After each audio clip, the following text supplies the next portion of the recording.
they don't have a program, then they'll try to filter you to another entity, even hours and. What's that? Right.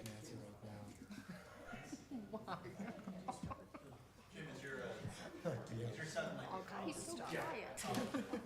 Because of both of us. is he a voting engineer? The Board of Realtors, He plays football. He's supposed to go through those payments, commercial dumpster. Think of it like I don't know this, what his position is. They told him three times. Did you check? Yes, there's not. You can cut the grass at home. Had him for a while. Well, that'd be good. He's pretty knowledgeable. I asked him twice, after 12. I just checked the manual, it's all there. Oh, my God. I'm going to call the.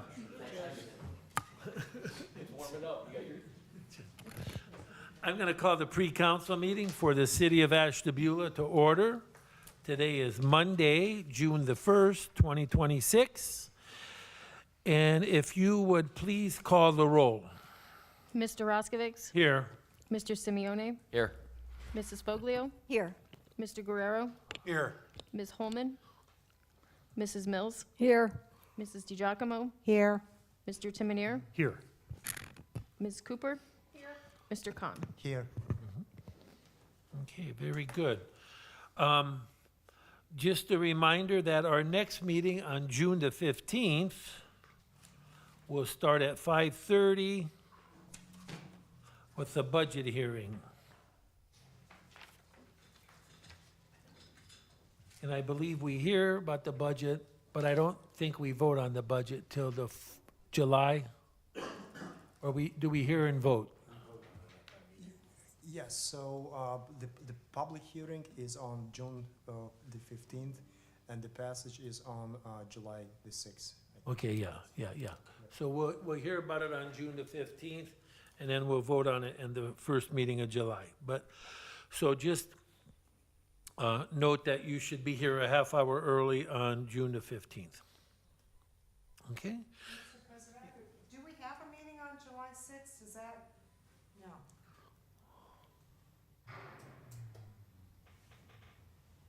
with the holiday? No. Is that being observed, or is it July 4th?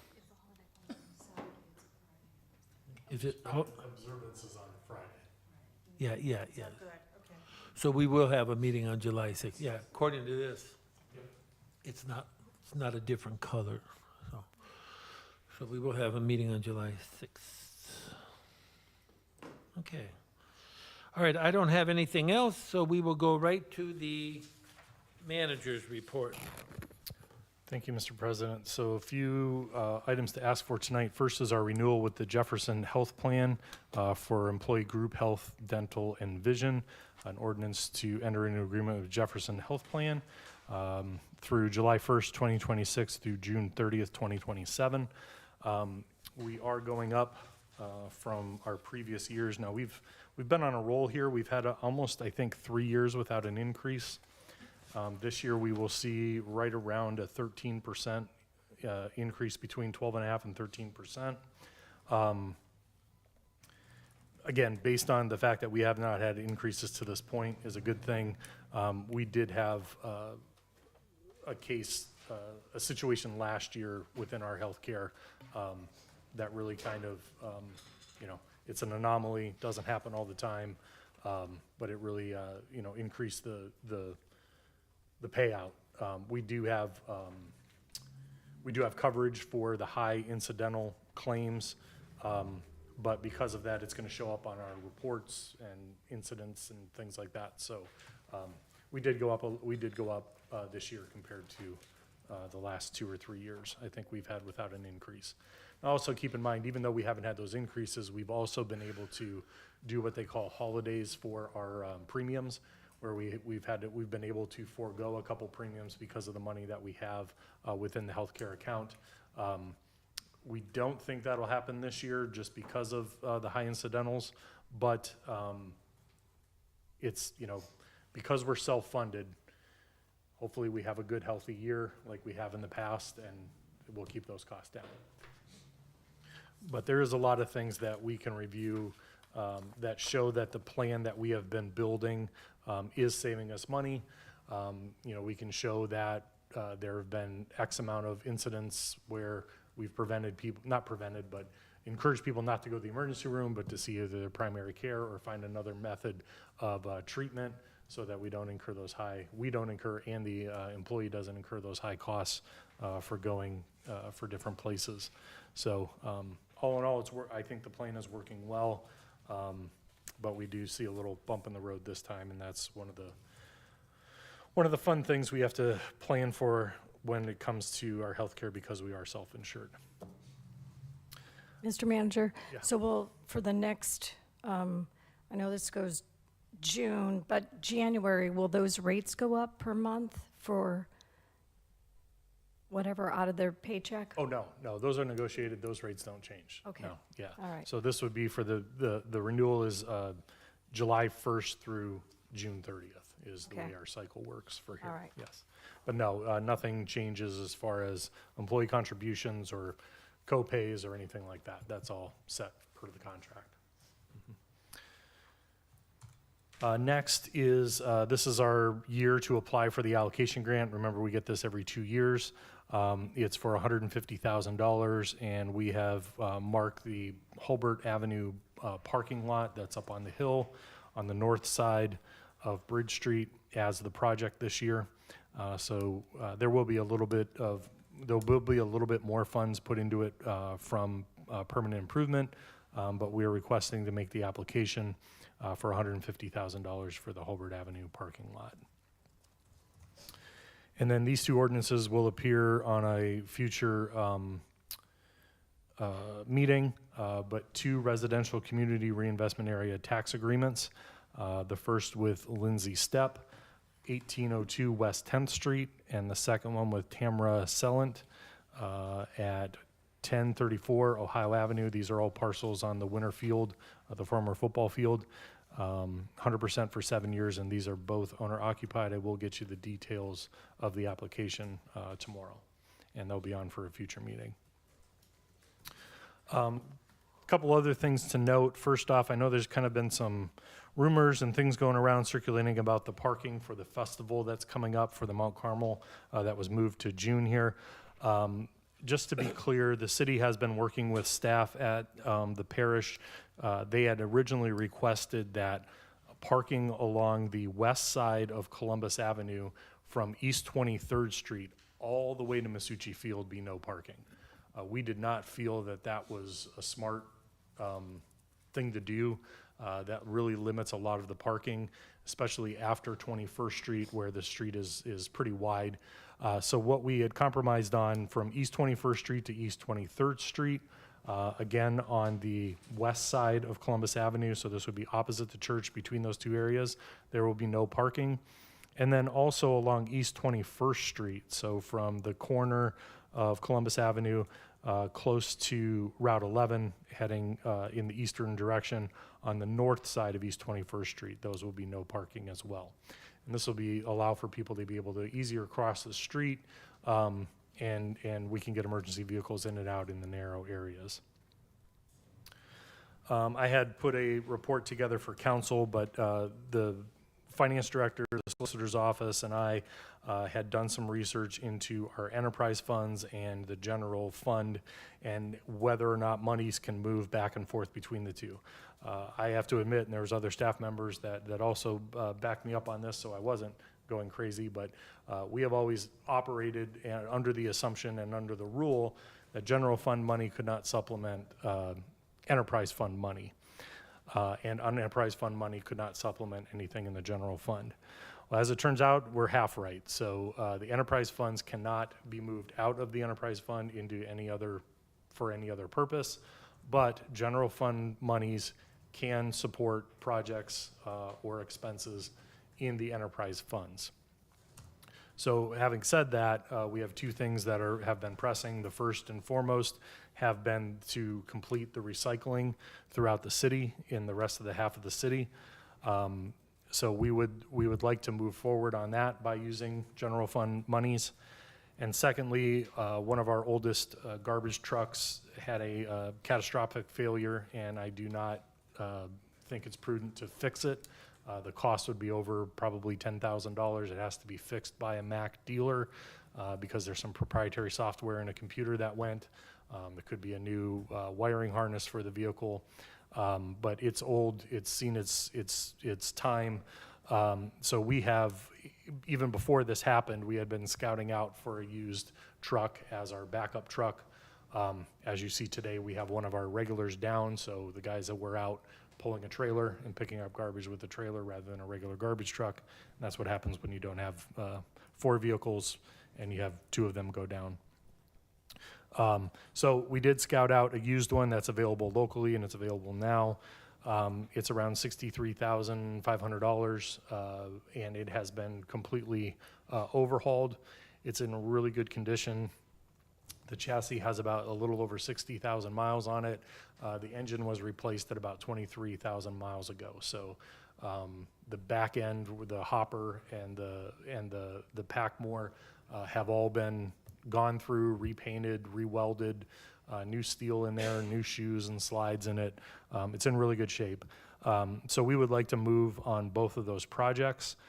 So the finance director, the solicitor's office, and I will be putting together the necessary information to bring to you to allow for the transfer from the general fund to sanitation, or however we decide to do that, to get those 2 projects off the ground. So that will probably be at your next meeting. We do need the truck pretty quickly, and I'd like to move on the toters quickly as well. Those have to be printed or heat stamped, so it's going to take some time from when we order them to delivery. I've also been in contact with the solid waste district of the county. The last time we did these toters, they were helped to offset the cost of the door-to-door delivery and also printed material that goes along with those toters. So we're working on that. That would probably go to their July meeting to see if they would approve that expense. I think last year it was around $20,000 for the door-to-door delivery and for printed materials. You wanna say?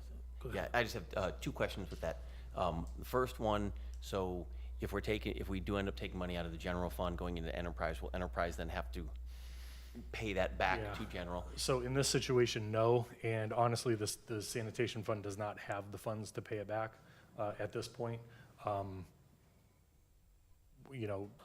So at this point, no. Okay, and then the second one, with the truck, and I believe you had mentioned this when you sent some stuff out already. Was that where you were still kind of in discussion on whether or not we're gonna need like the additional mechanism on it? Yeah, so having talked to the staff, I think we are gonna need that. So that helps pick up dumpsters. So it's the overhead revving cylinder.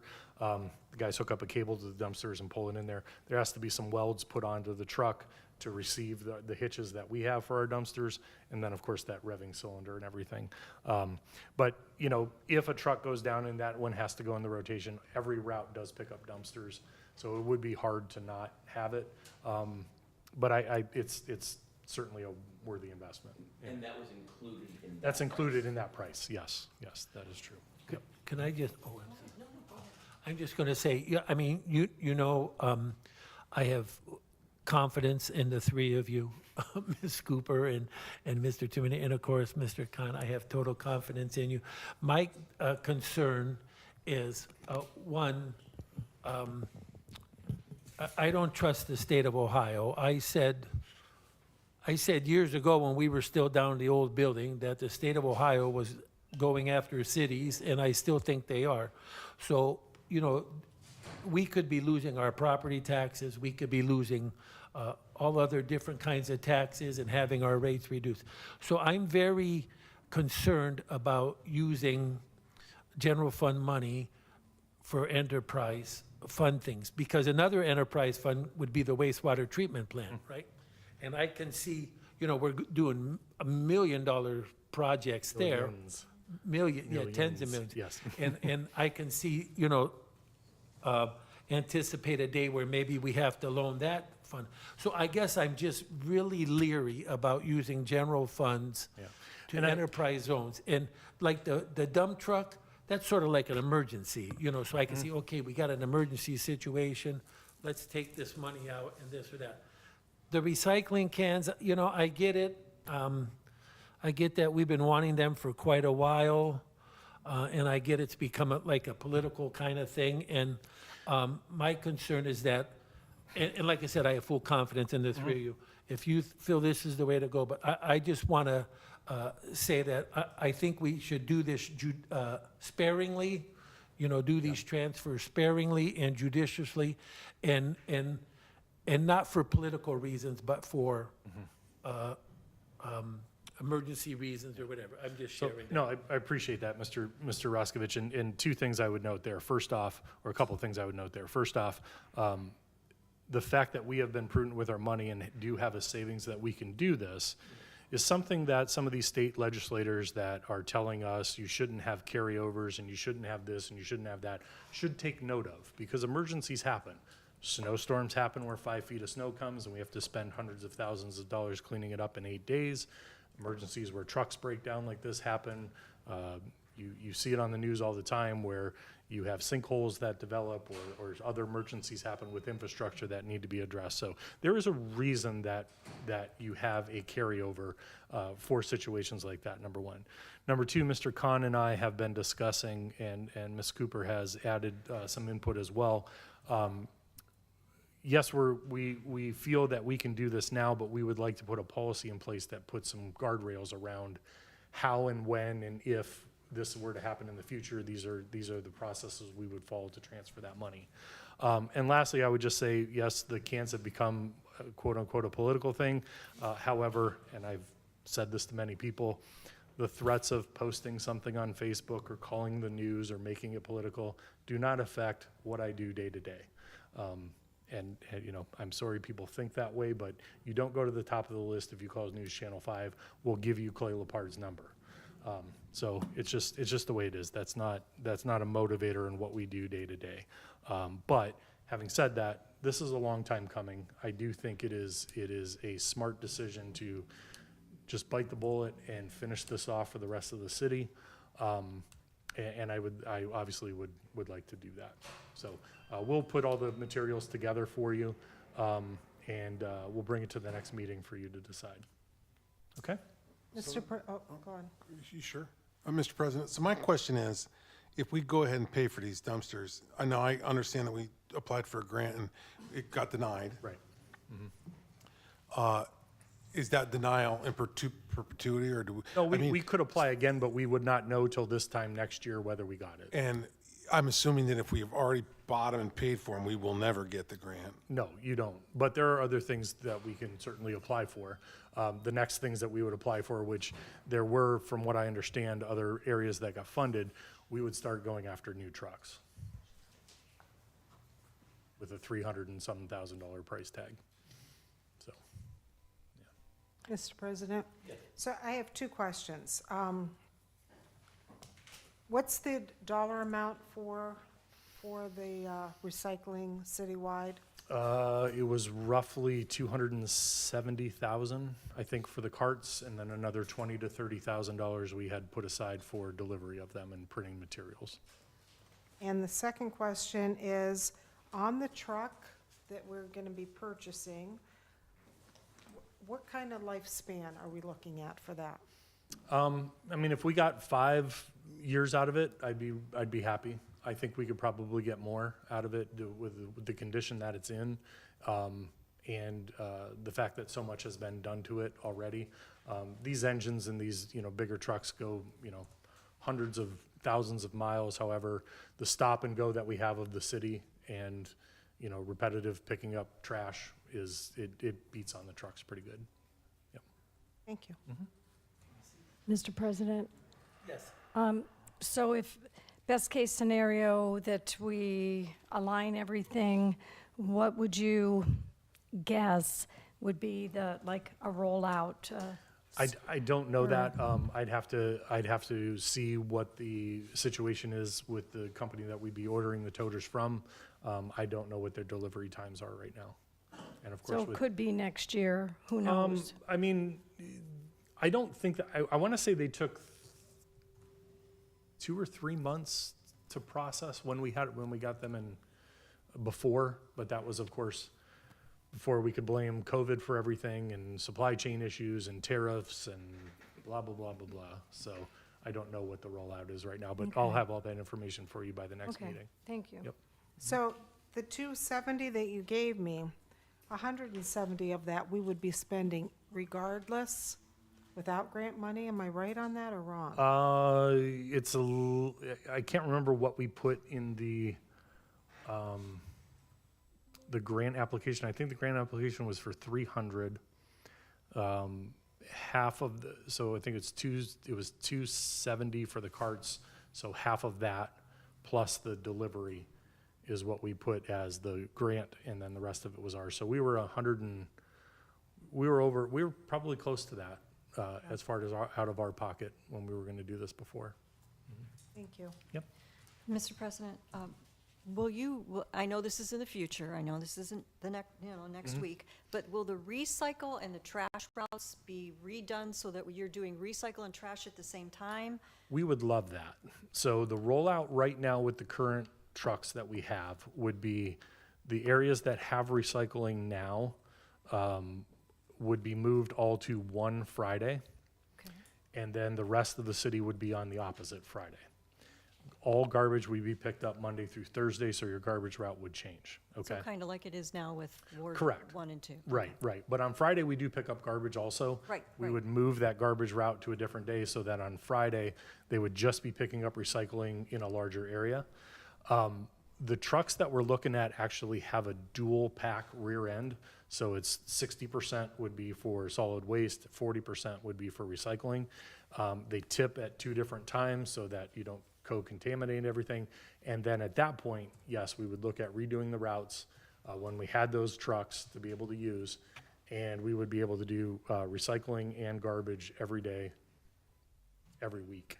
Okay, Okay, and for how residents. big are the recycle containers? They're the same size. So But I mean, 64 64, gallons of garbage and 64 gallons of recycling. and how much, if you don't have a trash container right now, are you allowed to put out? I think it's 3 30-gallon containers or 9 bags. So yes, right I- now you're able to put out more garbage when Right. you don't have I- recycling. I was going to say that. I do have to say that even though it's exciting that you're getting recycle, You have to does- recycle to make it fit. you have to Yes. recycle to make it work. You have to wash your bottles out, your cans out, Mm-hmm. put them in the recycle. You can't put garbage in the recycle because they catch you. Correct. So even though, 64 gallons is not it really, my husband and I were filling up our container, and there's just the 2 of us. I can't imagine Yep. a family having, much more Yeah. garbage than that, but. I typically make a trip to the dump for recycling between, because we have a lot of it. If you do it right, yes, you're gonna limit your garbage. We hardly have any garbage anymore, but It's a lot of recycle. it's a lot of recycling, yes. So say that I'm somebody that has a lot of garbage and this isn't sufficient, I can purchase another, You can for an What- extra $10 a month. I believe that's in the ordinance, yes.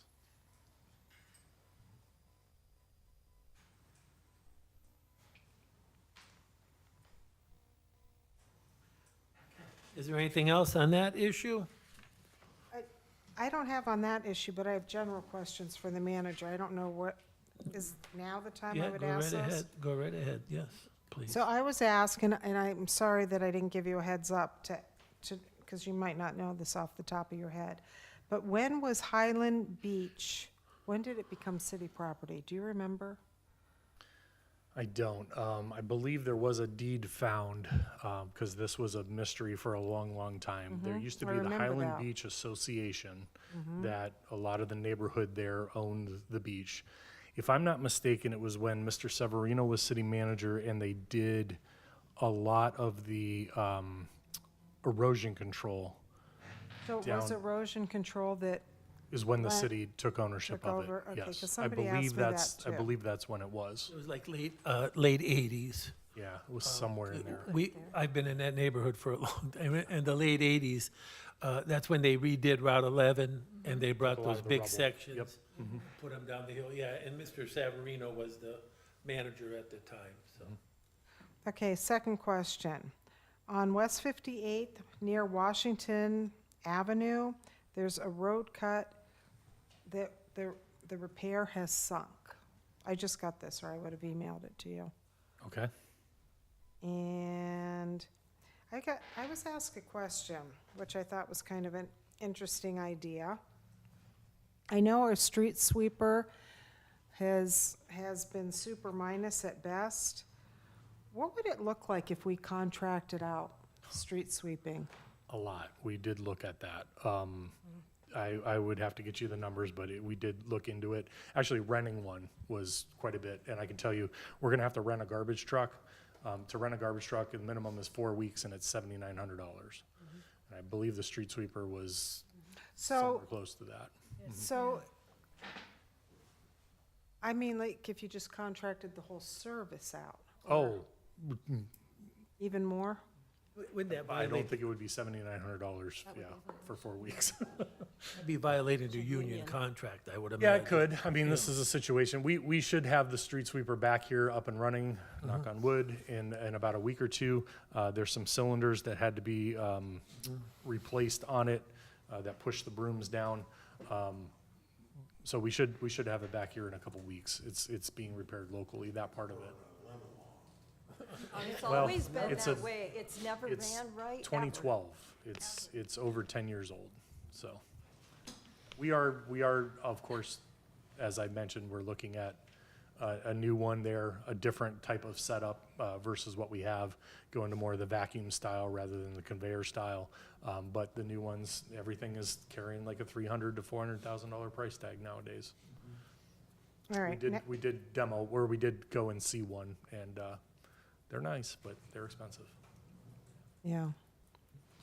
Vacant house count. You probably can't answer this tonight. This might be for a future. Do we have data on that? How many vacant houses we have in Ashtabula? I mean, we probably have an idea. I don't think it's down to the decimal point, but we do collect vacant property. We've shared those reports with council before, the vacant property ordinances that we have. I don't think we're anywhere near the amount of vacancy that we used to have when houses I become think the vacant. census said 12%. So when was the census last It was taken? 2020, yeah, which I think that was a terrible census. Well, it I might think have the been. data It was that came out of it COVID. was terrible. Yeah, and that's why. Yeah. Okay, and then the next, I have to go to my phone because somebody sent me this. Is there an ordinance for landlords who rent single-family homes, 4 bedrooms, 1 bathroom, to move more than one family, for example, 3 families not blood-related with 8 kids, 3 to 4 adults? Sometimes the teenagers use the backyard as a toilet. What, is there a limit on how many humans can live in a house that's rented? Mr. President, Yes. I would suggest that person contact the Planning and Community Development Office so that one of the housing inspectors can go take a look. I'll send you the address. I didn't want to say that here. Have the person contact the office directly, and then they can get the information and send a housing inspector out. Okay, those were my questions for you. Mr. President, Yes. I just had a couple questions for the manager. The Hulbert Avenue project, the parking lot, are they doing any drainage things in there? Because wasn't there an issue? We already did drainage in there, so we did the drainage this year. So when we redo the parking lot, there's some ways that the asphalt's gonna have to be laid to better flow the water into the drains that we had installed. The parking lot was in bad shape before we did the drainage project. I think with the amount of vehicles going in and out of it and the continued use of the parking lot, it made it even worse. But it's been needing to be redone for a while. Okay. And then I did have someone reach out today where we're at on the speeding or the issues on Bridge Street, the signs? The signs just came in. The guys Okay. were assembling them last Friday. I'll check with them and see when we can get those up this week. Okay, good. The other thing was, any updates with lifeguards? No, I did reach out to the Y. I told them that I had today and on June 15th as our last time, I've requested that they have their quote in by June 10th, so we can prepare it and look over it. I was assured that I would have something, but we to date do not have their bid. Okay, so could it be that, because I don't know, have we ever had a year where we do not have lifeguards?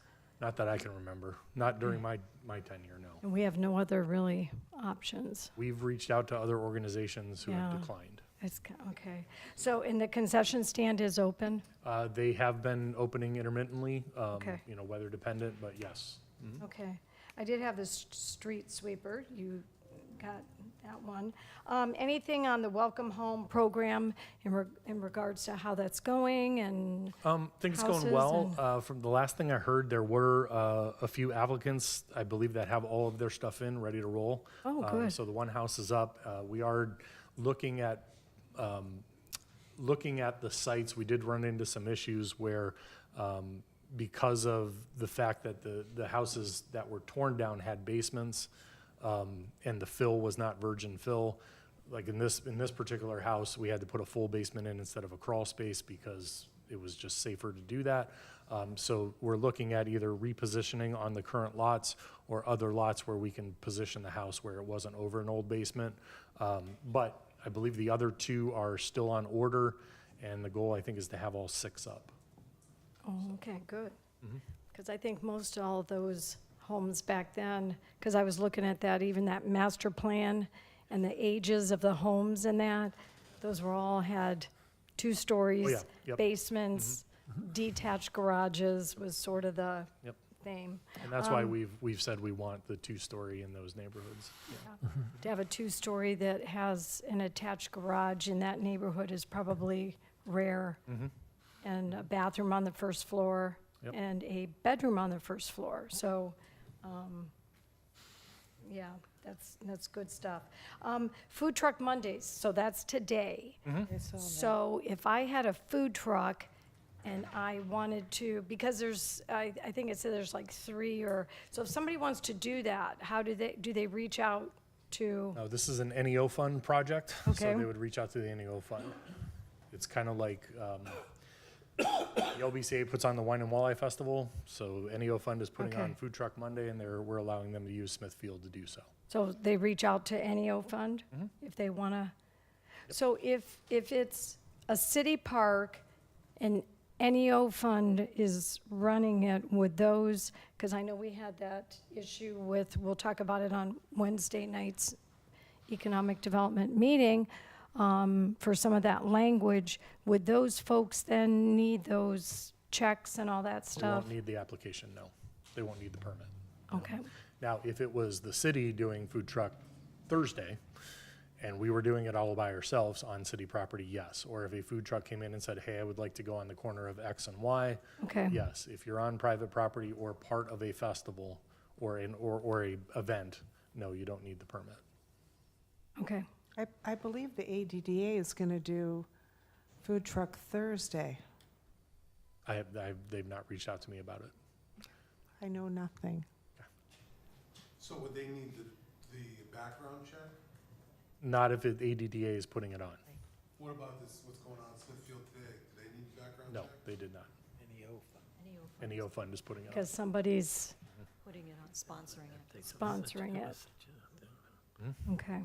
Mr. President, can we go back to the lifeguards for a minute in the YMCA? What if next week the YMCA comes to you and says, we can't find anybody?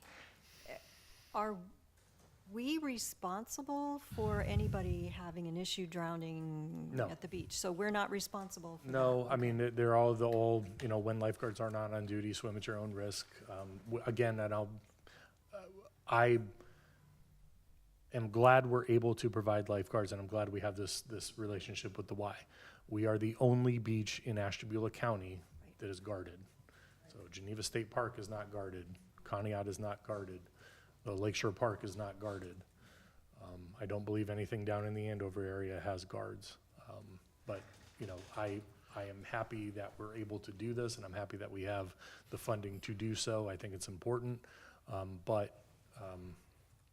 Yeah, we'll just have to see what happens. I know, as I mentioned before, this will be more Yeah, costly than years prior Right. because the regulations that the Y, in order for the Y to do this, have changed. Mr. President, Yes. I forgot a question. So downtown, which is looking great, Mhm. it's coming along wonderfully.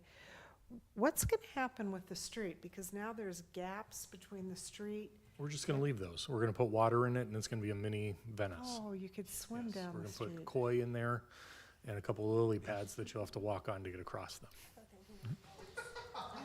So, no, no, with those will be paved in.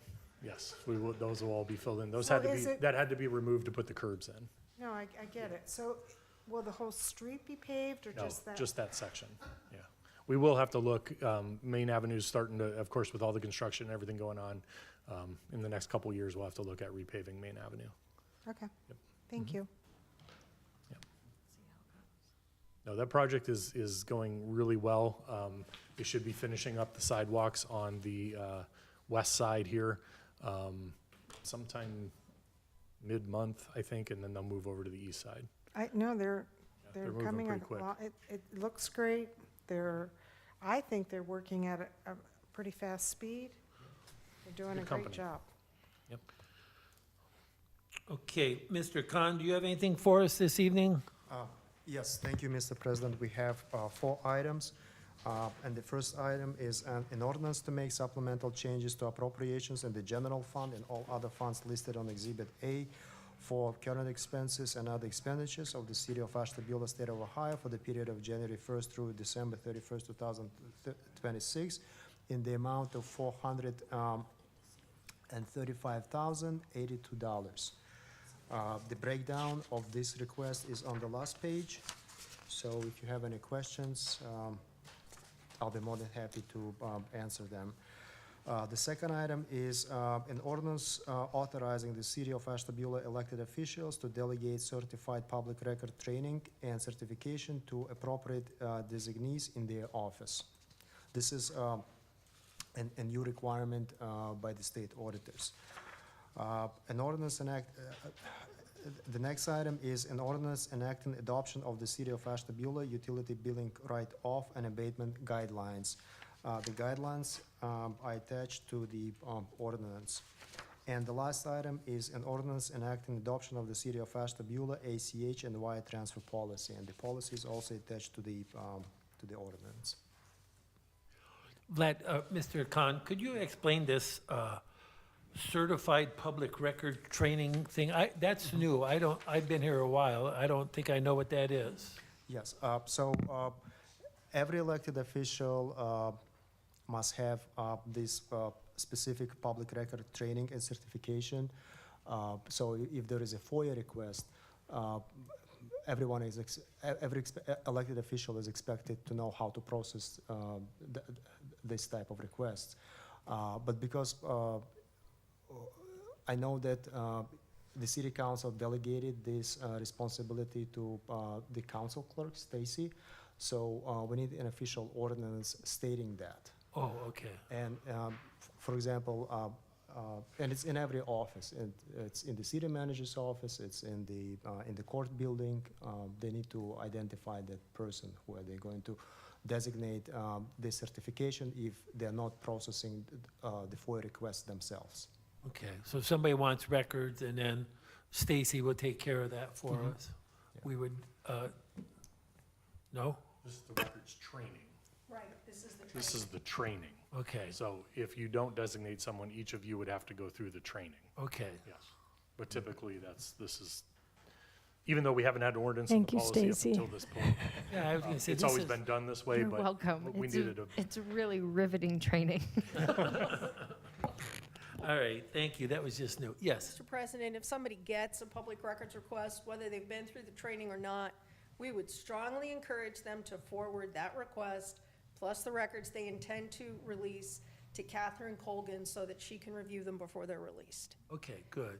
That's just a gentle reminder from your legal counsel. So, Mr. President? Yes. So if somebody from council wanted to do that training, even though we're not that designated person, no. Why would you though? No, I mean, I don't know what all it entails in that, so I didn't know if that's an option. We had a seminar. You know what? Is it long? It is. Did you? It's like almost a full day. Yeah. Typically, there's free sessions around, once a year, I think they try to put one on in Ashtabula County, but typically they're free, but it's a long day. So every elected official must have that certification that is issued after the training. Once the training is completed, a certificate of completion will be produced. So each term, every elected official must have it. So, but because we have Tracy, so So is that an annual thing? it's every term, every Oh, elected every term. term. Shooting? That's not a car, is it? I thought it was a car back, not that many times though. Not that- Well, Mr. Khan, thank you for catching that. Let me ask you this on the utility bill, write-off and abatement guidelines. So if somebody has a vacant property, when they're still getting the sewer and trash bill, and maybe they're not utilizing it, so that's what part of this is? Is that reduced based on, or trash abatement? Yeah, yes, it's item number 1, and so vacant properties shall receive full residential trash abatement if the bi-monthly water sewer usage is confirmed to be below 2 cubic feet or 14.96 gallons. That's the only way we can identify if the property is vacant or not, by looking at the water sewer usage. Okay. And other items, other scenarios that are eligible for abatements, for example, one-time filling of a swimming pool, or leaks adjustments. Okay. And there are 3 more scenarios. So before that, if somebody had a vacant property, if they didn't notify, they were getting that that trash bill every 60 days or whatever, so this would be, We will continue charging trash fees okay, until they reach out to us and ask us for an abatement.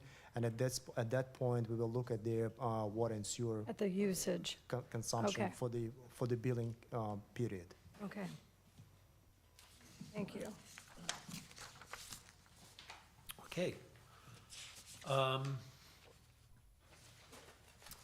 Ms. Cooper, do you have anything for us this evening? In terms of my official report, we have, again, no litigation pending against the city where we could be subject to a significant civil judgment. We have no major forfeitures pending right now. Any forfeitures of criminal property that we have or criminal gains that we have are pending in federal court. And they're still pending. The only thing I have to bring back to council is the request that you can get a variance on, while we have the moratoriums, and the answer is no. That is not legally possible. So you would either have to rescind the moratorium, if you wanted to allow buildings on properties that were more than 200 square feet. Okay. You would have to repeal the moratorium in its entirety, that portion of it. Okay, Ms. Cooper, could you, before you put your microphone, could you tell us, I was very, I don't know what word to use, upset or whatever, but about this Harbor Ridge situation again, or still? So how are we doing there? So this is actually a new problem.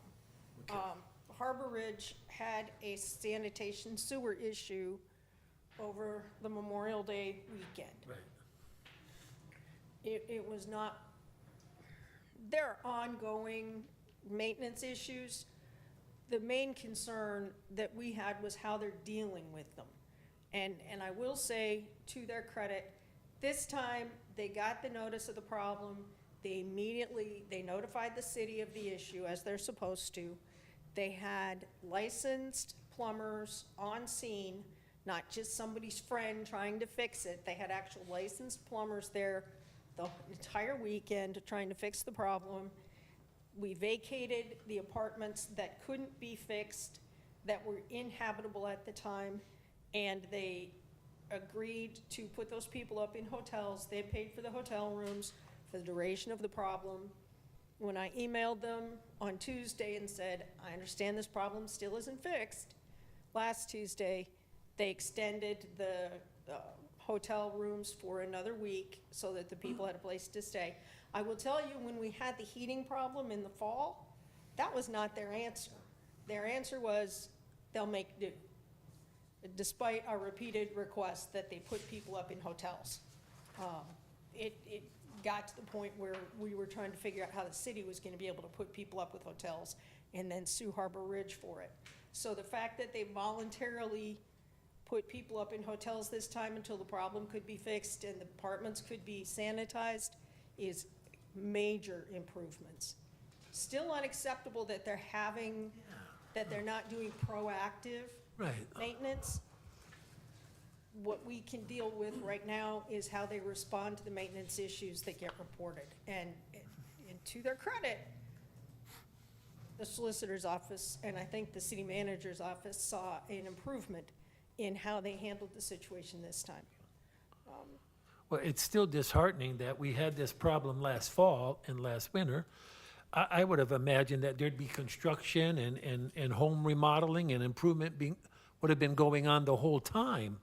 But here we are 6 months later, and, I mean, it's nice that they give them an apartment, but that's still a hardship, you know? I Yes. mean, you gotta leave town. You know, I see parents out there with their little kids. I'm thinking, how are they gonna get them on the school bus? It's still a hardship. It's very, and I'm glad that you're seeing some improvement and more cooperation, but really, more It needs is, to but happen. Mr. The only President, other option would be to get, I'm sorry, Mr. Councilperson. The only other option would be to urge the Attorney General's office to come in and close them down. Yeah, and where do we do it? That's the only option. Yeah. with other that was people. my question, my concern. I'm assuming that the hotel that they're putting these people up in is not the Riverbend. It's at their expense, so But I'm just saying, how does that school bus, I mean, pick up those kids to go to school if it's not in Ashtabula? I don't know what hotel they put them up at, Mr. Counselor. And I don't know how they made arrangements to get the children, if there were children displaced, to the pickup location. I do know that they had some vacant apartments that they could put people in. Oh, okay. So one would hope that the children, the Would've got moved families ended up in the vacant apartments and individuals without children ended up in the hotels. But I don't know the details. And I do know that there were some people who refused to leave. Yeah, imagine, yeah. So, Because we saw some pictures. Yeah. Unbelievable. Yeah. It's unbelievable that people are subjected to that. But thank you, I appreciate, Ms. Cooper, all that you're doing, and of course, Mr. Timonero's office, but thank you. Ms. for that. Cooper, can I ask, so as of today, then they're not back in their apartments? No? I have not Okay. heard that the problem is completely resolved, no. Okay. So, Is there any, because I'm thinking if you're in an apartment, if you were home and you had your own food, you'd have your stove and you could cook. So the other concern is the cost of, to eat your meals and feed your family, because you know, you may only have a small refrigerator in there, so I don't know if there's, I don't know. sure, maybe some of the other human service entities might be helping out with I something know like that.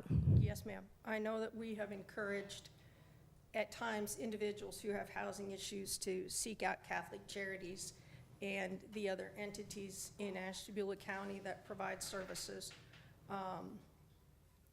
I don't know whether they gave people food vouchers or not. That would be a landlord-tenant matter. All the city can do is order that the building be vacated. And then it's up to the landlord to decide how that vacation occurs. And if the tenant is dissatisfied, they always have the option of suing the landlord. So can I ask for future, for an inspection to anticipate maybe there's something else? So how would be who would be the inspection? Is that more like the AMHA, or that's not a city inspected building, is it? Yeah, that's not Okay. AMA. Okay, The building inspectors and the fire marshal go and they check before the building will be, before people can, reoccupied, that's the word I was looking Okay. for. It'll And have to then- be inspected by city entities and approved. And I believe that we've even got the health department involved. Okay. So they would all have to be satisfied that it was safe for humans to live in before they could reoccupy it. okay, thank you. Thank you. Ms. Milberg, do you have anything for us tonight? The only thing I have is I sent an email to everyone this morning, a ribbon cutting ceremony at Patina on the Lake, 1467 Bridge Street on June 26th at 9:30 a.m. Thank you. I was in there. They have really, really nice stuff in there. It's really nice, yeah. Okay, so our committee reports, I don't believe we have any, but we have meetings coming up. Community development, So our next meeting is June 3rd. Bruce Schossler from Board of Realtors will be presenting. And I also want to make an announcement. There is an opening on the Parks Board. finance and personnel. Our next meeting is July 17th. July 19th is June Juneteenth. 19th. June 19th is a holiday, so it'll be July. Okay, thank you. Public Works, Our next meeting will be Tuesday, June 23rd, and we'll have Mrs. Lisa Newsom from the schools as our guest speaker. thank you, Mrs. Mills. And Safety Forces. June 11th, Mr. President, 8:30 here. Okay, good, very good, thank you. 8:30. Okay, on the other committees, the Historic Preservation Committee had met, I think I told you about that. If you do go down Bridge Street, or if you go to the opening for the Patina, with the antique shop, they're really fixing up that building that it's in, and it looks really nice. And they worked with the Architecture Board, and they got some nice features going on there, and I don't think that building is maybe 40-ish, 30-ish, I don't know when it was built, but they're making it look like it really belongs down there. It's really nice. The Planning Commission had their meeting last week. They approved 2 signs, one for the People's Church on West Avenue. Reverend Germain, they're gonna get an electronic sign. And then also, we approved an electronic sign for Guerrero Funeral Home on Carpenter Road. We approved the electronic sign for that. And that was approved under the provision that none of our names appear on it. Yeah, really. Oh, so, but, and then the third thing we approved was a building on Fort Street. Wasn't that it? That we told the gentleman that, yeah, he's gonna fix up the old Cavella Lodge. He's working on that. And once he gets so far on that, then he'll receive a permit to continue on with his other projects. Okay, discuss any new business or proposed legislation? I have stuff. This, I already discussed with Terry regarding our current bicycle recreation vehicle regulations. I would like to see his committee go over what our current bike uses are, because things have changed. We have motorized bikes, we have all different speeds of e-bikes, scooters, et cetera, et cetera. So I would like to refer that to his committee, which he already agreed on. And then the other thing, I would like to see us have a moratorium on data centers.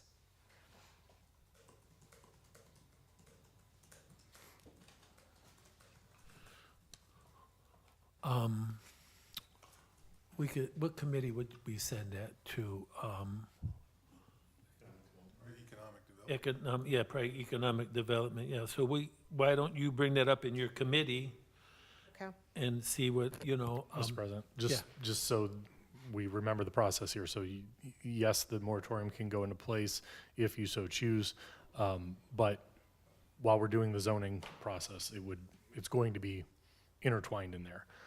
As I've mentioned before, data centers require hundreds of acres. While I don't think the city is in any position to gain one, and quite frankly, personally, I don't want to see one within the city just because of our high density. However, a lot of things have changed with data centers where they used to consume tons and tons of water. I think they have it down in a recirculating fashion now to like 350 gallons a day. There's a lot of different things that these places have responded to due to community concerns.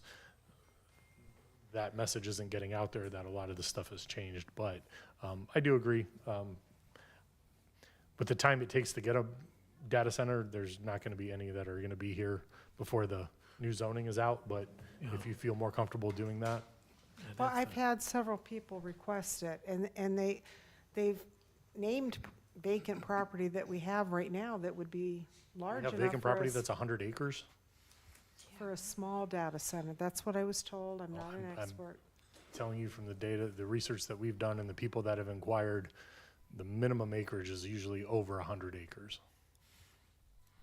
We haven't had any requests from any, No, the only thing that came close, as I mentioned before, when we put out the old municipal building, you can call it a data center, but yes, it was a data center. People would be able to store information on servers within a building.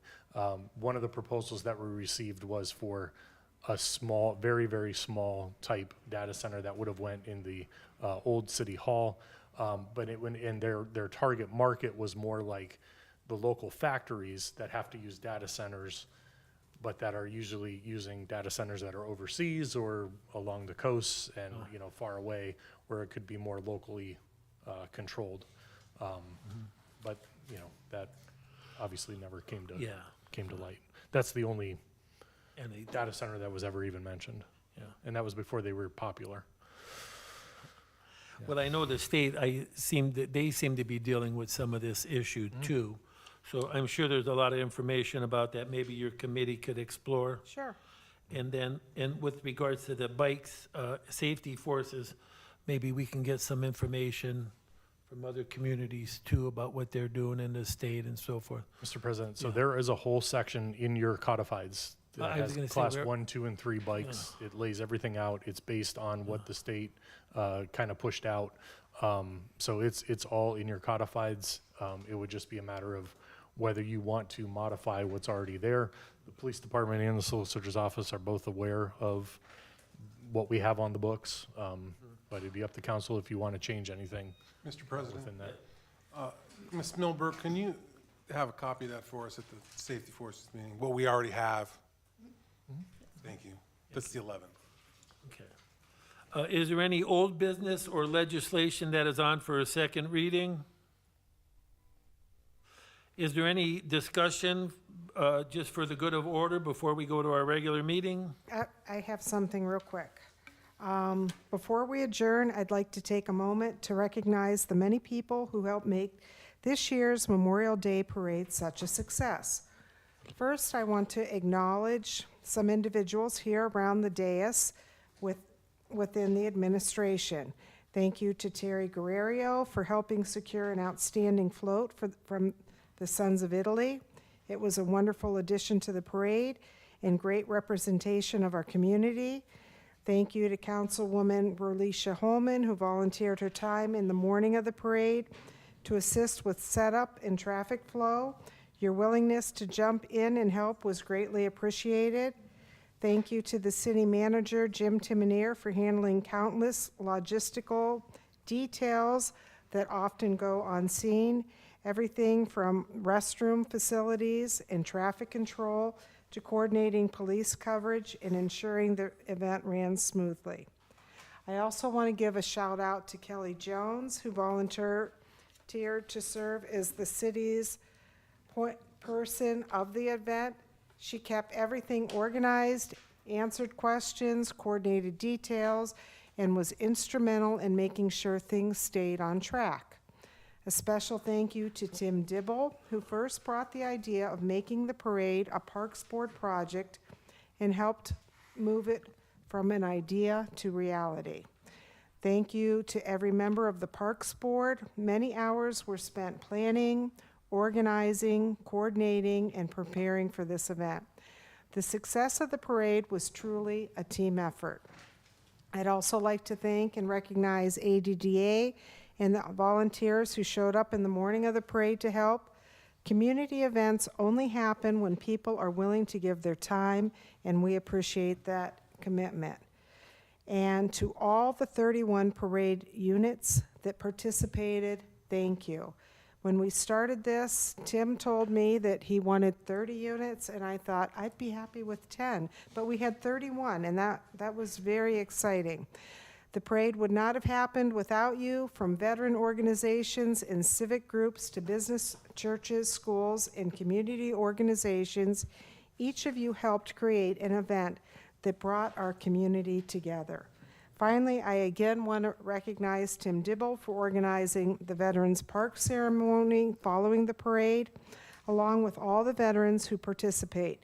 It was a moving and meaningful ceremony that reminded us why Memorial Day matters. We gather not simply for a parade, but to honor and remember the men and women who gave their lives in service to our country. Thank you to everyone who helped make this year's Memorial Day observance something our community can be proud of. Mr. President, Ms. DiGiacomo mentioned everybody in that report except herself. She did a lot of that work. Thank you, Mr. Guerrero. Okay, we are, thank you, Mr. Giacomo and Mr. Guerrero. We are going to call our regular council meeting to order. It is 7 o'clock. At this time, if you would please stand for the prayer and the pledge.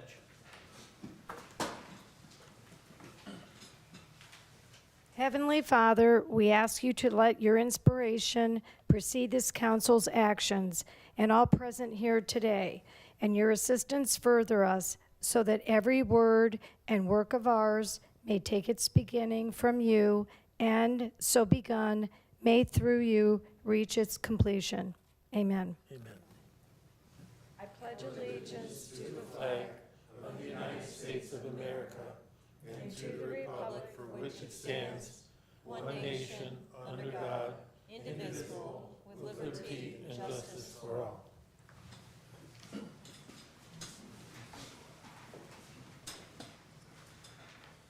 Okay, thank you. Would you please call the roll, Ms. Milberg? Ms. Holman? Mrs. Mills? Here. Mrs. DiGiacomo? Here. Mrs. Foglio? Here. Mr. Guerrero? Here. Mr. Simeone? Here. Mr. Roskovich? Here. Mr. Timonier? Here. Ms. Cooper? Here. Mr. Khan? Here. Thank you. May I have a motion to excuse Ms. Holman from tonight's meeting? I'll make that motion. We have a motion by Mrs. DiGiacomo and a second by Mr. Simeone. All in favor? Aye. Anyone opposed? Ms. Holman will be excused by a 6-0 vote. We have met our sunshine law, and we will now at this time have the reading of our legislation. Ordinance number 2026-100, an ordinance authorizing the city manager to enter into a contract with Jefferson Healthcare for the purpose of providing employee health, dental, and vision insurance coverage for the period of July 1st, 2026 through June 30th, 2027. Ordinance number 2026-101, an ordinance authorizing the city manager to make application to the State of Ohio Department of Development for an allocation grant in the amount of $150,000 to make improvements to the public parking lot on Hulbert Avenue and administration costs. Ordinance number 2026-102, an ordinance amending the traffic control map to file to prohibit parking on the north side of West 13th Street between Lake Avenue and Ohio Avenue.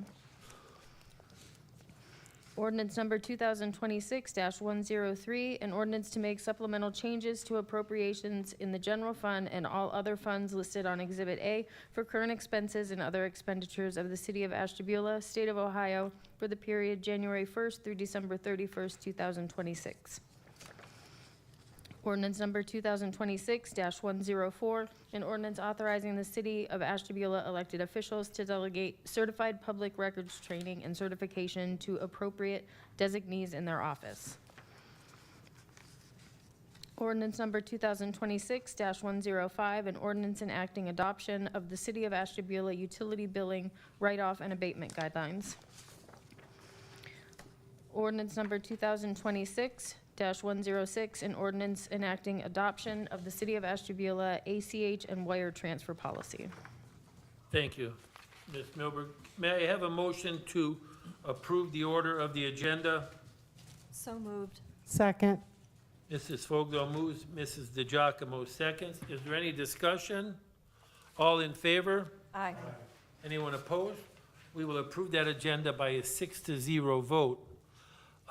There are no special items or communications, so at this time, we will hear from our citizens. If anyone is so interested in addressing council, remember, state your name, some identifying address, and you are limited to 5 minutes at this time.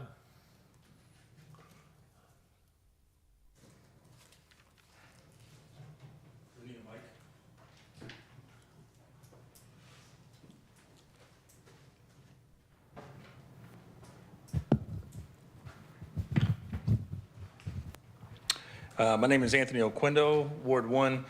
First of all, I want to thank Zeke Butcher from Able Pest Control for removing some nests at Caden Presidential Park. Over the weekend, there were some bees and wasps over there, and he took care of those at no charge for the city. So I just want to thank you for that. Secondly, I want to make a personal announcement, something that I've been in development with for a while, which is an app that I made that will help residents report issues to the city in an easier fashion than either calling in, leaving a voicemail, or going online and filling out all kind of information. The app is called cityreport.io. It's available on the App Store. As of right now, you can go on there and you can report potholes and storm or sewer drain backups. In the future, I'll have a lot of other things, like if there's issues with parks equipment, I'll have that on there. Illegal dumping, homeless encampments, graffiti, just anything that, people see as an issue with the city. I would like for them to have an easy access to go and report these things so they can be dealt with. So the city knows of it, so that way it can be dealt with. Because if the city doesn't know, then they can't fix what they don't know about. So other than that, I think that's it. Thank you. Mr. Quinto, when, on your website, when they're reported, then is somebody there who passes them on to the city, or how does that happen? It will automatically forward to the city. Automatically forwards Yep. to the appropriate offices in the city? Correct, yeah. So it's available on the App Store, on the Apple App Store. It's not available on Android yet, soon, hopefully. But if you have an iOS device, then you can download it from the App Store, and you just have to search the city, and yeah, you should be able to make a report. So it's cityreport.io or City.io. .io? Cityreport.io. .io. Yes, Thank you. thank you. Mr. President, Just a quick note on that. Mr. Oquendo has done a lot of work with this app. It's pretty interesting and intuitive. We have met with Mr. Oquendo a few times, and Public Works staff has met with him about this. We haven't officially adopted this yet. We're working on an MOU. The Solicitor's Office is reviewing the terms and conditions that are on the website now, just for, of course, the legal aspect of it. We did discuss doing this as a pilot with Mr. Oquendo, and then seeing if we can make it permanent after that. As with everything, we would have to go through a bid process. There is several companies that do this already. However, I would hope the hometown person was able to acquire that. So, yeah, but I appreciate all the work that's gone into it. Thank you. D. Scruggs, Ward 3. I came specially to, from what I understand, Jane, in the background of this memorial parade they had uptown. As a citizen, I was overwhelmed with the excellence that it was performed. We all were up there as a melting pot. It wasn't a certain here, we had everybody mingling. I met some white sisters that I didn't know we had so much in common. We stood there, we talked, we had the same issues. And the only thing I would suggest in the future, maybe we could have a parade that's a meet and greet type of mentality. So the councilmen, all the council persons and the city managers would be there.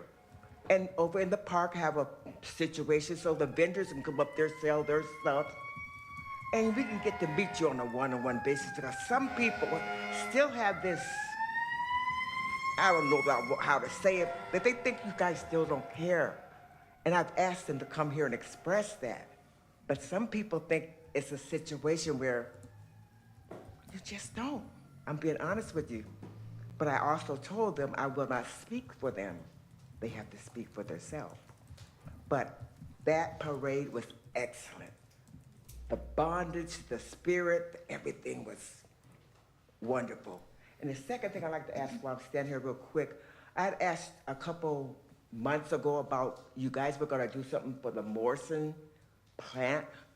I've been there almost 50 years and I haven't seen anything. And I know what that company did for this community. It didn't go out when everybody else went out. It stayed there. And it supplied a whole lot of people with a livelihood. Like I said, I was there almost 50 years. So I'd like to see that done before that happens. It's, Ms. Scruggs, it is, the sign is done. We just have to get them Yeah. made and up. Yeah. So, It's done. Yeah, Mr. President, Ms. Foglio is correct. So I have designed, when you leave here tonight, if you look across the street at the YMCA, you'll see an entrance sign for the city. It's kind of like, it looks like it's a metal fence and then signs are attached to it. What we've decided to do is rework those so they look better. And it would include the Morrison sign, the Connie Schultz sign, and the Urban Meyer sign, as well as the local organizations, the Lions Club, the Kiwanis Club, and Rotary, to have those signs. And then we're thinking of at least 4, possibly 6 areas of the city that are entrance points. And that's where we would install those signs, rather than having one sign for this person over there and one sign for that person over there and moving them around. But if you look across the street, that's about what it'll look like, the sign that's in front of the YMCA. The first initial quote I got was a little over $8,000 per sign.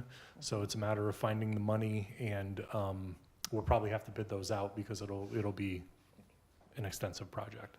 Thank you very much. You're welcome. I would like to make sure Dr. Sam Wells Jr. is on there. Or is that a different, whole different thing? That is for the viaduct, the bridge, and those signs will always stay there, yes. Okay. Yep. Thank you. Thank you, Mrs. Brooks. Anyone else who would like to address council?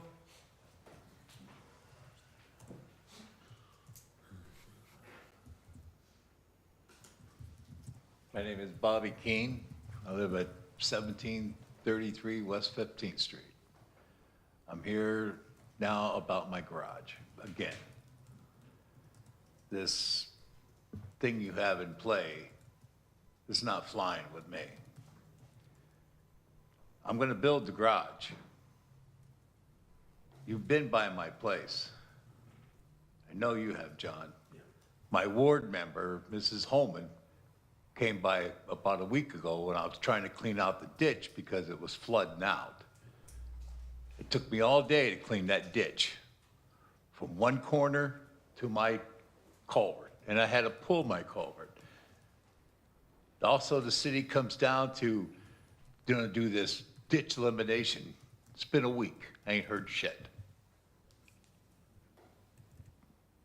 My garage is going up, whether you like it or not. I don't care.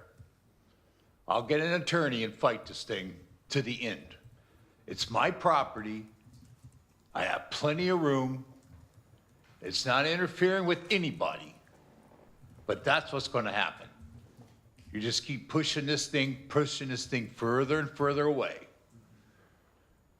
You talk about money to go to the city. It's going to raise my city taxes. It's like you're just saying, well, too bad. Well, no, it ain't too bad. It's going to happen. Well, Mr. Keene, we have checked, you know, we've been working. I heard what she said about the Yeah, I was gonna say, moratorium, so, whatever. she's saying the moratorium, we were hoping to get a variance, you know, or do some kind of variance to the moratorium language. What we found out tonight is that that's not possible. So now, what would be the next step is we would have to repeal the moratorium on buildings of those size. Certainly, council needs to discuss that. I know you're frustrated with the government is slow, and, you know, it goes back and forth. But what council would have to do is that something council wants to do? Repeal this moratorium and then come back with some other kind of moratorium or something different? That's what council is gonna have to discuss. We just found out tonight that we can't have a variance, which I think some of us were thinking maybe that would be a route. So, So this is going to put on another month before I can even do this? But it's going to be, it will be in December before I get to break ground. yeah, That's not going to happen. I'm just letting you know, council would, I think, entertain a discussion when we have time or in a committee, and then bring it to council to discuss what we want to do about the And moratorium. then how long is that going to take? It's gonna take, like you say, it's gonna be a couple of I'm weeks. not waiting. All right, well, I'm just not waiting, because it's my property, I paid for it, it is not interfering with anybody in the neighborhood, it is way away from the property line. The only one it's gonna be is on my property that I bought and paid for. I understand that. And And now you tell me I can't even do it. You're telling me I can't, what you're telling me, 200 square feet, that ain't even having a John put on your house.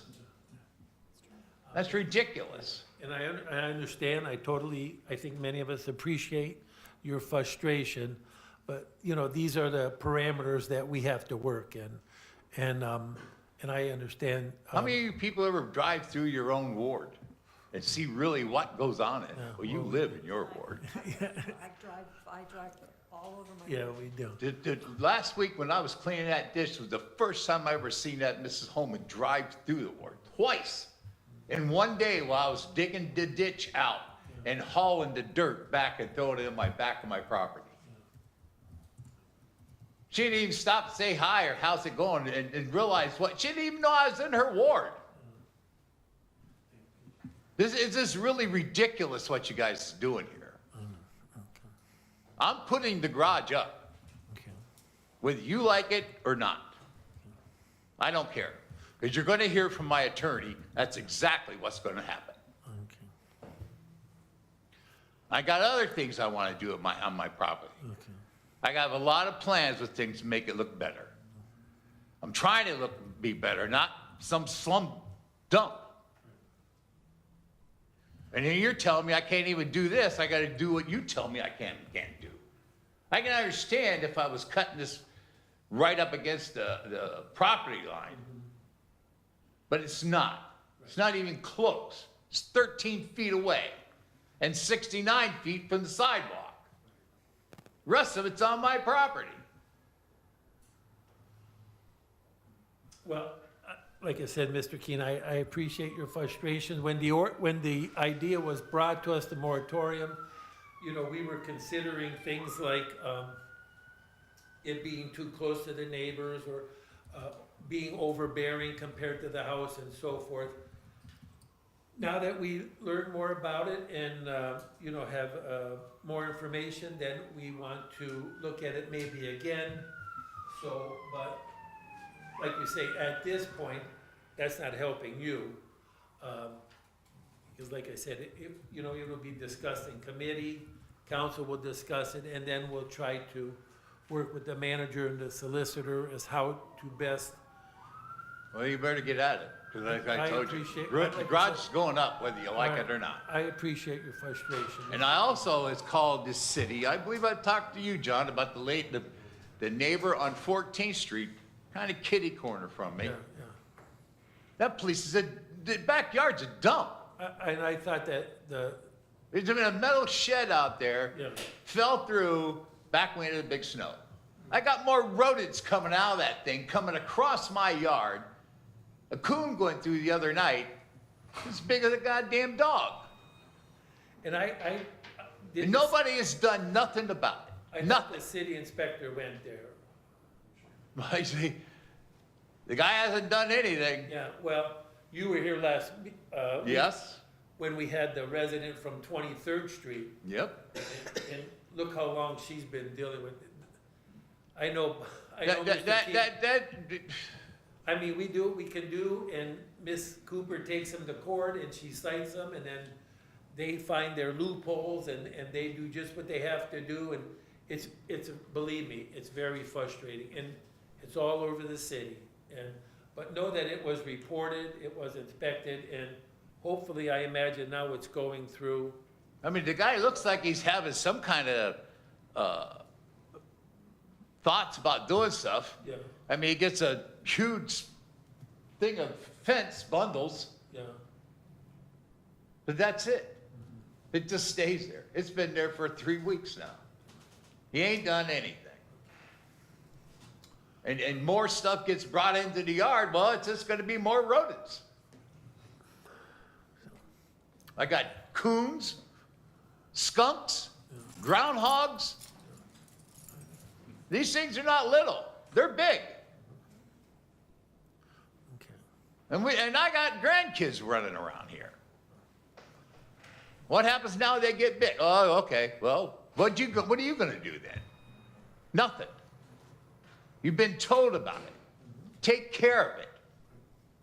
If you have to throw the son of a bitch in jail, who cares? Okay. Maybe he'll start taking attention and do it. All right. Well, thank you, Mr. Keene. But the garage is going. This is the last time I'm gonna be talking about this. This is gonna go, as soon as I talk to my contractor. All right, thank you, Mr. Keene. Throw me in jail, I don't care. But it will be up. Pardon? I just have a question. How long is the moratorium in place for, the timeline for that? Probably till next spring. Before a new codified ordinance would be, Yeah. Well, no, well, I just thought it was more of a temporary kind of pause on. Mr. President, yes, as we've explained, we're redoing the master plan and we're redoing the zoning. When the moratoriums were put in place, we didn't think about individual properties, we thought about the city as a whole. As I've mentioned several times, there are constant problems with the size of these facilities that are going onto properties. We, again, did not look at this for a corner lot that had enough room. It was a blanket. This would solve the majority of the issues that we were having around the city. As we redo the zoning and get this done, there will be new guidelines in this. As this goes now, that garage is going to be just as big as your house. okay. All right. Have about 1,100 square foot house and 1,100 square foot garage. What would be the difference? Try to do that in another community. If you got the property, you should be able to do what you want on it. I understand some of these garages that goes up that big. Sir, the reason that people have been doing whatever they want is the reason that a lot of the city looks the way it does. And we're trying to combat that. You mentioned yourself, you stood up there yourself and said there's a property on Walnut Boulevard that looks atrocious. That's what kind of started this whole, because of the monstrosity that he built there, okay? So we're trying to correct the problems of the past. I apologize that it's affecting you so much because you wanted to get this project done right now. This is the process. If you want to abolish that, then go ahead and do it. But I will tell you, that is our biggest concern as a staff. The city got into this situation for situations just like this. We'll just change zoning, we'll just do this, we'll just do that to allow XYZ project to happen. And it's evolved into this where we're spending almost $100,000 to redo the zoning to make it right and to better grow this community as a whole, not just for individual properties. All right, is there anyone else who would like to address council at this time? Okay, seeing no one, we will go on with the approval of our minutes. May 18th, 2026, pre-council meeting was called to order at 6 PM by Council President Roscovics. Present, Mr. Roscovics, Mr. Simeone, Mrs. Foglio, Mr. Guerrero, Ms. Holman. Officers present were City Manager Timonier, City Solicitor Cooper, Finance Director Khan, and Clerk of Council Milberg. Absent, Mrs. Mills and Mrs. DiGiacomo. May I have a motion to waive the reading of the minutes in their entirety? I'll make that motion. Second. Mr. Giacomo moves, Mrs. Mills second. Any discussion? All in favor? Aye. Anyone opposed? We will waive the reading by a 6-0 vote. May 18th, 2026, regular council meeting was called to order at 7 PM by President Roscovics. President Roscovics offered the opening prayer and the Pledge of Allegiance was recited. Present, Mr. Roscovics, Mr. Simeone, Mrs. Foglio, Mr. Guerrero, and Ms. Holman. Officers present were City Manager Timonier, City Solicitor Cooper, Finance Director Khan, and Clerk of Council Milberg. Absent, Mrs. Mills and Mrs. DiGiacomo. May I have a motion to waive the reading of the minutes in their entirety? So moved. Second. Mrs. Foglio moves, Mr. Guerrero seconds. Any discussion? All in favor? Aye. Anyone opposed? We will waive the reading by a 6-0 vote. We will now vote on our items of legislation, or now here are items of legislation. Ordinance number 2026-100, an ordinance authorizing the city manager to enter into a contract with Jefferson Healthcare for the purpose of providing employee health, dental, and vision insurance coverage for the period of July 1st, 2026 through June 30th, 2027. Ordinance number 2026-101, an ordinance authorizing the city manager to make application to the State of Ohio Department of Development for an allocation grant in the amount of $150,000 to make improvements to the public parking lot on Hulbert Hill and administration costs. Ordinance number 2026-102, an ordinance amending the traffic control map and file to prohibit parking on the north side of West 13th Street between Lake Avenue and Ohio Avenue. Ordinance number 2026-103, an ordinance to make supplemental changes to appropriations in the general fund and all other funds listed on Exhibit A for current expenses and other expenditures of the City of Ashtabula, State of Ohio, for the period January 1st through December 31st, 2026. Ordinance number 2026-104, an ordinance authorizing the City of Ashtabula elected officials to delegate certified public records training and certification to appropriate designees in their office. Ordinance number 2026-105, an ordinance enacting adoption of the City of Ashtabula utility billing write-off and abatement guidelines. Ordinance number 2026-106, an ordinance enacting adoption of the City of Ashtabula ACH and wire transfer policy. Thank you, Ms. Milberg. Is it council's desire to handle these items in consent agenda format? So moved. Second. Mrs. Foglio moves, Mrs. Mills seconds. Is there any discussion? All in favor? Aye. Anyone opposed? We will do so by a 6-0 vote. Is there a motion to waive the reading of all this legislation in its entirety? So moved. Mrs. Foglio moves. Second. Mrs. Mills second. Is there any discussion? All in favor? Aye. Anyone opposed? We will waive the entire reading by a 6-0 vote. Is there a motion to waive the charter requirements of 2 readings? So moved. Second. Mrs. Foglio moves and Mrs. Mills seconds. Is there any discussion? Would you please call the roll on waiving the 2 readings? Mrs. DiGiacomo? Yes. Mrs. Foglio? Yes. Mr. Guerrero? Yes. Mr. Simeone? Yes. Mr. Roskovich? Yes. Mrs. Mills? Yes.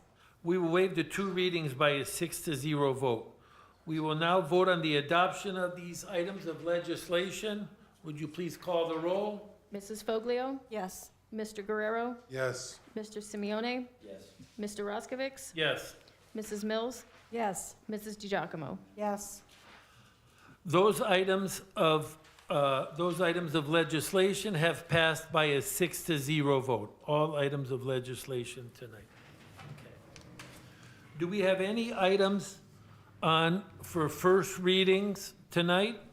No, we do not. What about these 2 tax abatement issues? Mr. President, those ordinances are not drafted yet, but they'll be on your agenda for next week. Okay, what, as a first reading or? It's up to council whether you want to do first and second reading. I'll send you all the information tomorrow on them. I'm So- happy to. Currently, there are 5 houses going up on that winter football field. It's amazing. You figure that's over $1 million of investment in addition to what's already there, so. All right, so we will deal with those next week. Is there any continuing business or second readings? I don't see any, right? No, there is not. There's not. We don't have any administrative approval votes to go through. So I guess we're at the time of the meeting where people can tell us something that we don't know. Mr. President? Mr. President, oh, go ahead. Yes. Go ahead. So I would just like to say, I know you may have seen some things. I, believe it or not, I'm a train buff since I was a little boy. But the largest operating steam engine in the world will be rolling through Ashtabula on June 8th. And it is planned to come right on the tracks here on Main Avenue by West 48th Street. It is departing, this is the Union Pacific Big Boy, the 1440. I'm sorry, the 4014. I said that backwards. It's departing Euclid on June 8th at around 2 o'clock. There is a tracker online where we can monitor its travel. It's actually going to park in Conneaut overnight and then depart Conneaut in the morning. There is no what they call a whistle stop or public viewing of this engine, but to see this thing operating is going to be something. I know that the ADDA, we've been in discussion with them about having like a watch party of sort. West 48th Street between Main Avenue and Park Avenue right now is under construction as part of the Collins Boulevard project and relocating a gas line.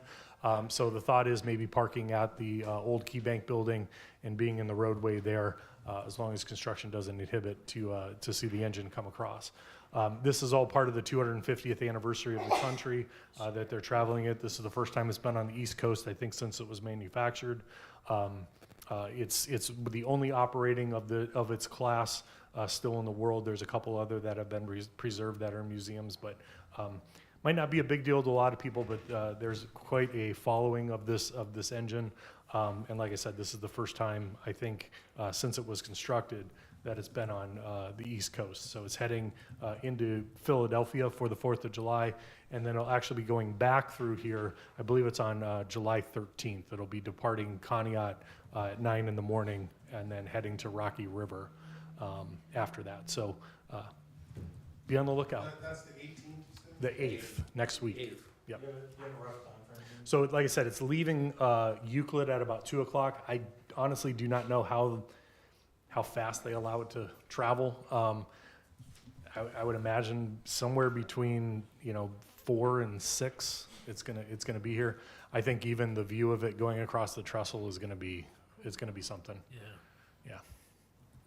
Yeah. They when they come through a populated area, they sort of slow down. Well, that track you can't really go you can't go at a real big clip on that Yeah. track, but the whistle alone on this thing will. Yeah, well, yeah, I think everybody will be up in the apartments, to say the least. So, yeah. yeah, but if you come, you'll be able to see it. Oh yes, you'll be able to see it come through. Yes. Mm-hmm.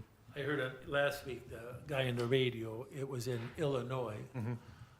And they were making a big deal about it there. Yeah, this is a big deal, and this, of course, goes along with the merger between Union Pacific and Norfolk Southern. That's a Norfolk Southern track that it's going to run on here, so, yep, really cool.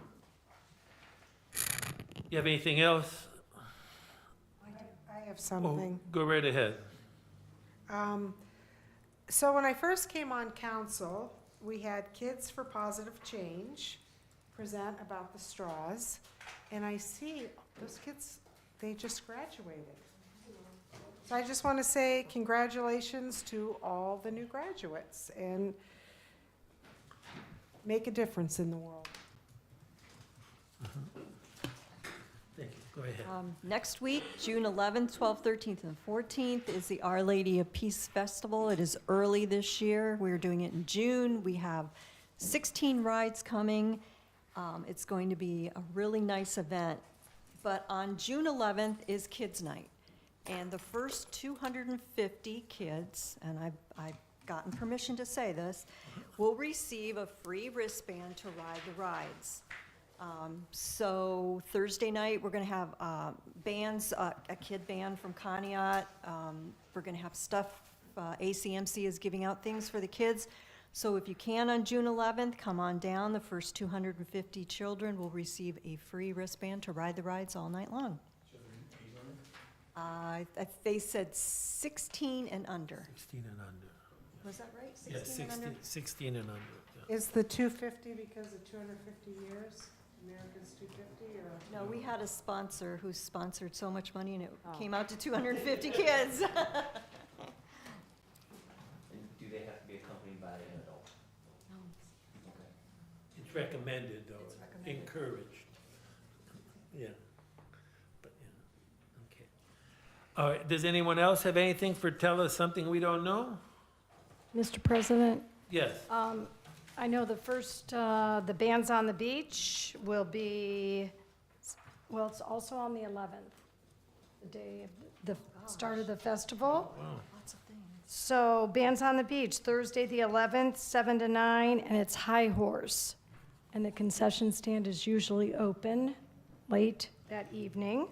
And then I was going to ask Mrs. Foglio, the pickleball, the plaque or that sign event to honor Mr. Jerry Manis, his contributions for, is I that? think they know were the- putting it up today. Pickleball, oh, were they? I saw the guy. The event is on June 20th. I When haven't they're gotten putting anything the- further from them. When I do, I will let you know. The materials showed up at the office, and the Parks Board came in, or the Parks staff came and picked them up today. I don't know if they were installing them today, but we have the location to put the pole and everything in, so. Saw the guy there with a Okay. postal digger today. Okay, so we, yep. Mhm. So are they doing something with the family there? On The- June 20th. It is on the I 20th? just don't know the time We yet. don't know a No, time? no. Okay, all right, I will so let- I will more let to you all come. know. Okay, there's time on that. And then also the comprehensive plan, public forum, meeting number 3. So if you went to the first and second, even if you didn't go to any, please come to this. You can look City of Ashtabula on our website. So it'll be this Thursday, the 4th. And Mr. Manager, it was a little confusing because first when you see on the Facebook post, it says something like Friday, the 5th. But when you read down farther, you'll see it's Thursday, the 4th, 6 o'clock. It's at ARMC, Dr. Thomas and Louise Raffa Community Education Room, the first floor, in the new patient tower. So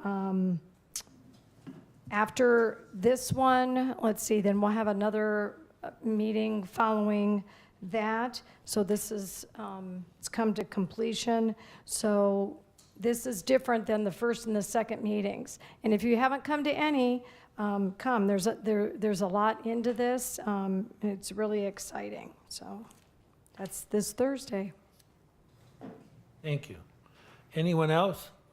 Just a couple of things, and we'll have another meeting. Our next meeting is on June the 15th, but don't forget, at the end of the month, we're having our Beach Glass Festival, which is, it's getting bigger every year, so you can start planning for that. I believe it's June 20th, well, and another, they're not having a Pride Festival down Walnut Beach this year, but they are having like a cookout or something, Pride So that's going to be coming up at the end of the month also. And like I said, there'll be this ribbon cutting. Go down there. It's a beautiful shop. They really fixed up that building very nice. And also, a big news, Crow's Nest is opening back up, so that's yeah. And they're having a soft opening this week on Thursday, so I think, They're gonna be packed. yeah, oh yeah, you won't be getting there for a while probably, but it'll be good, yes. Mr. President, just so everyone's aware, I know we've been asked a lot about the bollards that were at the end where that accident was. Yeah. There is still one kind of sort of laying there. It is still providing a purpose by laying there. That's why it hasn't been moved to this point. We did reach out to ODOT and we have reached out to our city engineers about what we should do or if there's any other enhancements we should do to the area. For the time being, we are just going to reconstruct that one bollard that was damaged. We did get quotes from two companies, and it looks like the one company that will be awarded it may be able to start later this week installing that, plus fixing the roadway that was damaged from that work. Good. Back up, you said, what I heard you said is later this week, that's gonna get. We believe that the contractor will be able to start later this week reconstructing the bollard and fixing the road. It won't be overnight because it's going to be a I lot get of. that, and yeah. then removing the laying piece. Yeah, once everything's done, it'll be removed, Gotcha. yes. Gotcha, thank you. All right, so very good. So seeing nothing else, and like we said, that our next meeting is June the 15th. We are starting at 5:30 with our budget hearing. So until then, keep enjoying Ashtabula. We've had 3 nice days in a row. We don't know what to do. Oh, did I jinx it? Oh, geez. So hoping for more, but we will see everybody then. Enjoy your